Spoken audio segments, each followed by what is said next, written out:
एक गांव में मालती नाम की एक औरत रहती थी। उसका पति बीमार था और वो औरत बहुत ही गरीब थी। इसी कारण मालती सेठ हल्दीराम के घर पर काम करने को जाती थी। मालती भगवान शिव की अनन्य भक्त थी।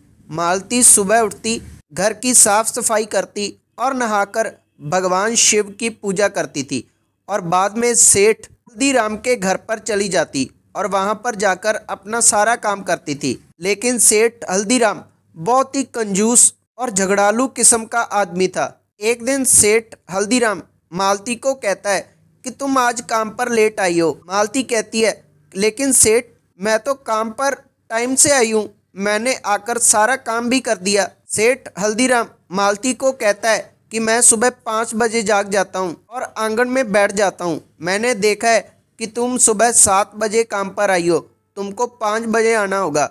लेकिन मालती कहती है, सेठ मैं तो 7 बजे काम पर आती हूँ, मेरे पति बीमार हैं, इसीलिए मैं काम पर लेट पर आती हूँ। हल्दीराम कहता है कि ऐसा नहीं चलेगा, मैं तुम्हारी तनख्वाह काट लूँगा। ऐसा बोलकर सेठ हल्दीराम मालती को वहाँ से जाने के लिए कहता है। थोड़े समय बाद सेठ हल्दीराम के बेटा और बहू आ जाते हैं। सेठ हल्दीराम इसी बात से परेशान रहता था कि उसको अभी तक पोते का मुंह देखने को नहीं मिला था। सेठ हल्दीराम ने अपनी बहू और बेटे को बहुत से डॉक्टरों को दवाई दवाई थी, लेकिन कुछ भी फर्क नहीं पड़ा था। इसीलिए सेठ हल्दीराम अपनी बहू को हमेशा डांटता रहता था और अपने बेटे को हमेशा ये कहता कि इसको तलाक दे दो। ये बात सुनकर सेठ हल्दीराम की बहू बहुत दुखी होती थी। सेठ हल्दीराम का बेटा अपनी बहू से कहता कि तुम टेंशन मत लो, बापूजी का स्वभाव ही ऐसा है, तुम देखना एक दिन हमारे जरूर संतान होगी।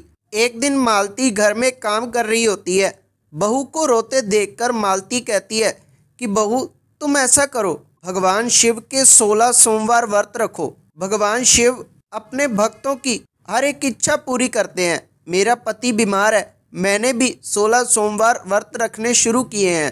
तभी मालती और हल्दीराम सेठ की बहू दोनों 16 सोमवार के व्रत रखने शुरू कर देते हैं। लेकिन सेठ को ये बात का पता नहीं था, क्योंकि सेठ बहुत कंजूस था।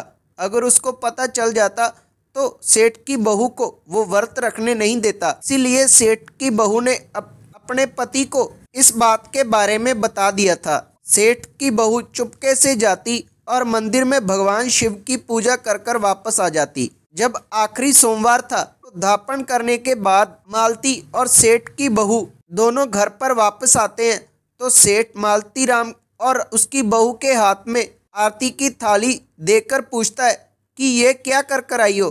तभी उसकी बहू उसको सब कुछ बता देती है। तभी सेठ हल्दीराम मालती को कहता है कि तुमको ऐसा करने किसको क्या कहा था, इस काम में हमारा कितना पैसा बर्बाद हो गया, मैं ये तुम्हारी तनख्वाह से काट लूँगा और तुमको आज से ही काम से निकालता हूँ। तुम सुबह जिस काम में हमारा इतना पैसा बर्बाद हुआ है तुम हमको वापस देकर जाना, वरना मैं तुम्हारे घर पर कब्जा कर लूँगा। मालती रोती हुई अपने घर पर चली जाती है। तभी रात को सेठ हल्दीराम सोया हुआ होता है।